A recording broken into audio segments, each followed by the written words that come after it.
बिस्मिल्लाहिर्रहमानिर्रहीम। अस्सलाम वालेकुम। मैं हूं डॉक्टर उस्मान चौधरी। आज हम एक ऐसे कॉमन डिजीज़ पे बात करेंगे, अक्सर लोग इसमें मुब्तला रहते हैं, वो है कॉन्स्टिपेशन यानी कब्ज़। इस वीडियो में आपको बताएंगे कॉन्स्टिपेशन क्या है और कब्ज़ की वजह से कौन कौन से बीमारियां पैदा होती हैं और कब्ज़ की वजूहात बताएंगे और इसका इलाज बताएंगे। एक सेहतमंद इंसान को 24 घंटे में 1 से 2 बार स्टूल आ जाना चाहिए, यानी 1 से 2 बार उसको पखाने की हाजत होनी चाहिए। अगर किसी शख्स को स्टूल हार्ड आता है, दर्द के साथ आता है, या उसको बड़ी आंत के आखिरी हिस्से में दबाव या ब्लॉकेज फील होती है, या बाज़ ऐसे भी लोग हैं जिनको कई कई दिन तक हाजत ही महसूस नहीं होती, तो इस हालत को कॉन्स्टिपेशन कहते हैं। कॉन्स्टिपेशन को उम्मुल अमराज भी कहा जाता है। ये बहुत सारी बीमारियों का सबब बनती है। थोड़ी बहुत कॉन्स्टिपेशन तकरीबन अक्सर लोगों को हो जाती है और इसका घरेलू टोटकों से इलाज हो जाया करता है। लेकिन अगर आपको कब्ज़ का पुराना मसला है, क्रोनिक होती जा रही है, तो आप इसका ट्रीटमेंट ज़रूर करवाएं। अब बात करते हैं कि कॉन्स्टिपेशन की कॉज क्या है, इसकी वजूहात क्या है। अगर आप बहुत ज़्यादा स्पाइसी फूड इस्तेमाल करते हैं, जंक फूड का बहुत ज़्यादा इस्तेमाल है, कार्बोहाइड्रेट का बहुत इस्तेमाल है, कार्बोनेटेड चीज़ों का बहुत ज़्यादा इस्तेमाल है, तो आपका मैदा डिस्टर्ब हो जाता है, जिसकी वजह से गैस ट्रबल का इशू रहेगा। आपको गैस ट्रबल, बदहज़मी और कब्ज़ का मसला होना शुरू हो जाता है। और अगर आपका वाटर इनटेक और फाइबर इनटेक कम है, यानी आप पानी कम पीते हैं और फलों और सब्ज़ियों का इस्तेमाल भी कम है, तो आपको कॉन्स्टिपेशन हो सकती है। अगर आपका लीवर ठीक से काम नहीं कर रहा, यानी जिगर के एंजाइम प्रॉपर काम नहीं कर रहे, तो आपको कॉन्स्टिपेशन का इशू रह सकता है। इसके अलावा अगर आप में खून की कमी है, तो तब भी आपको कॉन्स्टिपेशन का इशू हो सकता है। अगर आप स्ट्रेस में रहते हैं, बहुत ज़्यादा टेंशन, डिप्रेशन का शिकार हैं और स्ट्रेस वाली मेडिसिन खाते हैं, एंजाइटी डिप्रेशन की मेडिसिन और नींद के लिए जो मेडिसिन खाते हैं, या इसके अलावा पेन किलर या शुगर और बीपी की मेडिसिन आप खाते हैं, तो आपको कॉन्स्टिपेशन हो सकती है।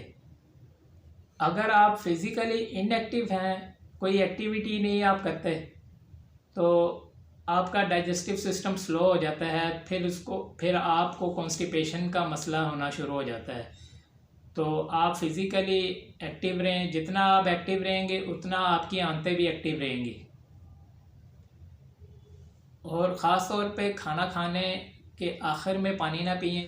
जो लोग खाना खाने के आखिर में पानी पीते हैं, उनका डाइजेस्टिव सिस्टम जो है वो स्लो काम करता है और ऐसे लोग बदहज़मी और कब्ज़ में मुब्तला हो जाते हैं।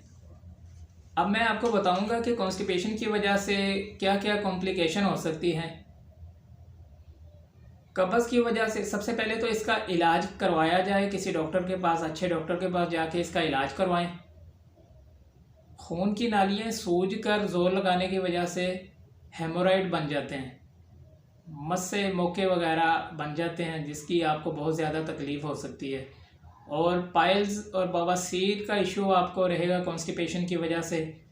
और बड़ी आंत के आखिरी हिस्से में कट्स भी पड़ सकते हैं, जिसको एनल फिशर कहते हैं। और कभी ऐसा भी होता है कि जोर लगाने की वजह से आपकी बड़ी आंत का आखिरी हिस्सा जो है वो बाहर आ जाता है, जिसको रेक्टल प्रोलैप्स कहते हैं। और इसके अलावा स्टूल इन्फेक्शन का इशू भी हो सकता है, यानी स्टूल का फंस जाना। ये चंद एक कॉम्प्लिकेशन हैं जो आपके सामने रखी हैं।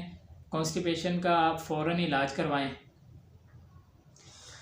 अगर आपको कॉन्स्टिपेशन का मसला है, तो अब मैं बताता हूँ कि कॉन्स्टिपेशन में आपने कौन सी डाइट लेनी है और कौन सी नहीं लेनी।